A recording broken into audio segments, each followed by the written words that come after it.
오늘은 히브리서 13장 4절부터 6절까지의 말씀을 함께 나눠보겠습니다. 히브리서 13장 4절부터 6절까지 말씀을 제가 봉독해 드리겠습니다. 모든 사람은 혼인을 귀히 여기고 침소를 더럽히지 않게 하라. 음행하는 자들과 간음하는 자들을 하나님이 심판하시리라. 돈을 사랑치 말고 있는 바를 족한 줄로 알라. 그가 친히 말씀하시기를 내가 과연 너희를 버리지 아니하고 과연 너희를 떠나지 아니하리라 하셨느니라.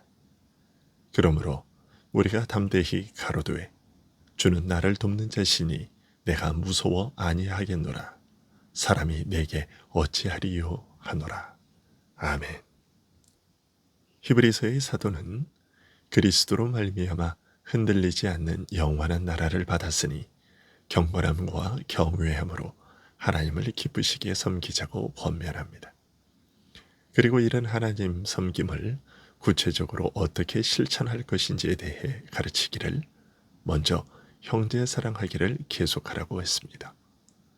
그리고 형제 사랑에 대해 자세히 설명하되 믿는 자의 형제 사랑은 나와 아무 이익 관계가 없는 대상을 사랑하는 것, 나의 유익을 구하는 이기적이고 타산적인 사랑과는 다른 사랑이라고 일깨웠습니다.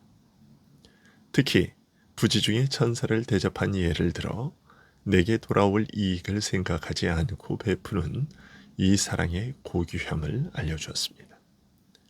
다음으로 갇힌 자를 기억하되 함께 갇힌 것처럼 하고 학대받는 자들을 기억하되 너희 자신이 몸으로 겪는 것처럼 하라고 했습니다. 형제와 어려움과 고통을 함께 하라고 함으로써 이웃을 내 몸과 같이 사랑하라고 하신 말씀의 깊은 뜻에 대해 구체적으로 알렸습니다. 이어서 혼인을 귀중하게 여기라고 권면합니다. 오늘 본문 4절인데요. 모든 사람은 혼인을 귀히 여기고 침소를 더럽히지 않게 하라. 음행하는 자들과 간음하는 자들을 하나님이 심판하시리라.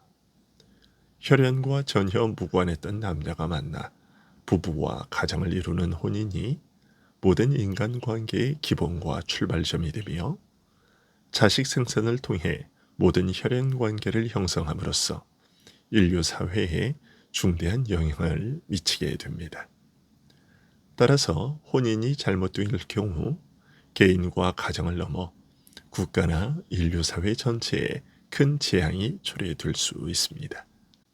더욱이 하나님께서 사람을 남녀로 지으시고 생육하고 번성하여 온 땅에 충만하라고 명하신 다음 둘이 하나 되어 가정을 이루게 하신 일에 담긴 뜻을 생각하면 혼인을 귀중하게 여기라 하면서 모든 사람에게 반드시 지켜야 할 원칙이라고 가르치는 오늘 말씀을 진지하게 받아들이지 않을 수 없습니다.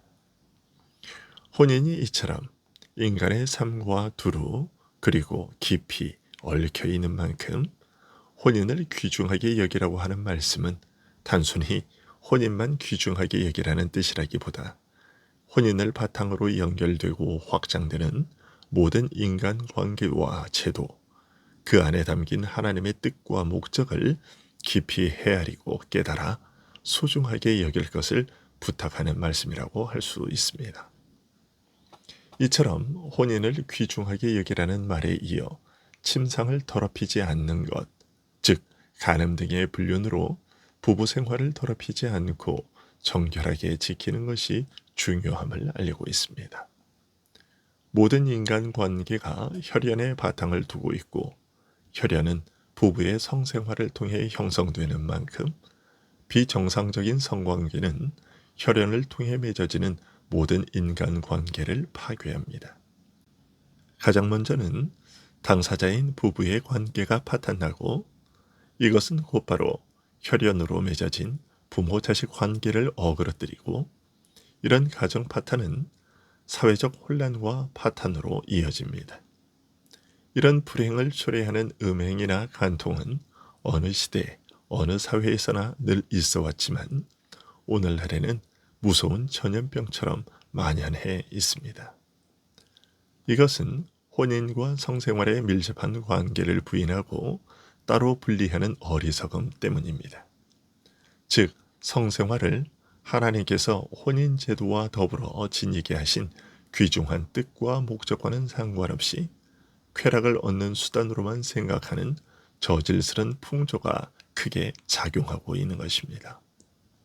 물론 범죄로 말미암아 그 성품이 타락하여 부패한 탓에 사람이 받게 되는 온갖 악한 충동과 더러운 욕망 중에서 가장 제어하기 어려운 것이 성적 욕구이며, 마귀는 이 약점을 집중적으로 공격하여 유혹하고 충동질합니다. 그래서 가장 피하기 어려운 실수가 바로 성적 실수입니다.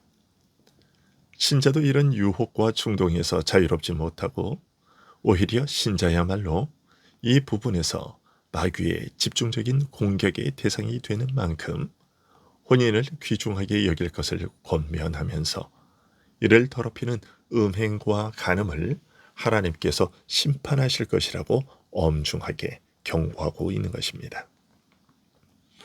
이어서 사도는 돈을 사랑하지 말라고 권면합니다.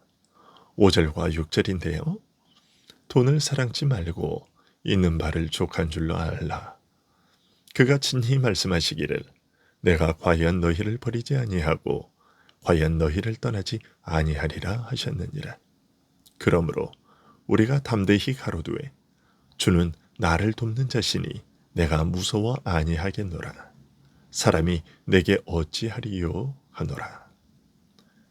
돈을 사랑하지 말라고 번역되었는데 정확하게 번역하면 내가 살아가는 자세가 돈을 사랑하는 것에 좌우되지 않게 하라는 뜻에 가깝습니다. 돈에 끌려서 삶의 방향이 바뀌어서는 안 된다는 것이지요. 자고로 사람이 가장 가지고 싶어하는 것이 재물과 권력입니다. 특히 우리가 사는 사회는 자본주의 사회여서 돈으로 모든 것의 가치를 매깁니다. 그래서 무엇을 하든지 무슨 일이든지 얼마나 돈이 되느냐에 따라 그 가치가 결정되지요. 돈은 마치 전능한 신처럼 여겨지며 그런 탓에 신자들조차 일이 생기면 하나님께 기도하기보다 먼저 돈을 계산합니다. 돈이 얼마 들 것인지, 돈을 얼마나 가지고 있는지 계산하면서 돈만 있으면 해결될 것이라 생각합니다. 돈을 사랑하지 말라는 말씀은 세속적인 힘에 대한 이런 뿌리 깊고 끈질긴 소유욕과 맹목적인 신뢰와 집착에 대해 경계하는 말씀입니다. 그러면서 있는 것으로 족하게 여기며 살아가라고 권합니다. 디모데전서 6장 6절부터 10절에서 바울 사도는 이와 관련한 경계를 하고 있습니다. 그러나 지족하는 마음이 있으면 경건이 큰 이익이 되느니라. 우리가 세상에 아무것도 가지고 온 것이 없음에 또한 아무것도 가지고 가지 못하리니 우리가 먹을 것과 입을 것이 있은즉 족한 줄로 알 것이니라. 부하려 하는 자들은 시험과 올무와 여러 가지 어리석고 해로운 정욕에 떨어지나니 곧 사람으로 침륜과 멸망에 빠지게 하는 것이라. 돈을 사랑함이 일만하게 뿌리가 되나니 이것을 사모하는 자들이 미혹을 받아 믿음에서 떠나 많은 근심으로써 자기를 찔렀도다. 이처럼 있는 것으로 족하게 여기며 살아가라고 하는 것은 단순히 과도하게 욕심부리지 말고 자신의 욕망을 적절하게 절제할 줄 아는 덕스러움이나 현명한 처신을 권하는 것이 아닙니다. 더 깊은 의미가 있습니다. 있는 것으로 족한 줄 아는 마음은 자기 분수대로 살겠다는 소박한 자세와는 매우 다릅니다. 왜냐하면 지금 내게 있는 것들로 족한 줄 아는 그 마음은 하나님께서 내게 정하시고 허락하신 은혜이므로 이것이 나에게 최선인 줄 알고 감사하는 마음을 바탕으로 하고 있기 때문입니다. 내게 있는 모든 것이 하나님께서 친히 나와 함께 하시며 내게 베푸신 은혜라는 믿음에 근거한 적극적인 자세인 것이지요.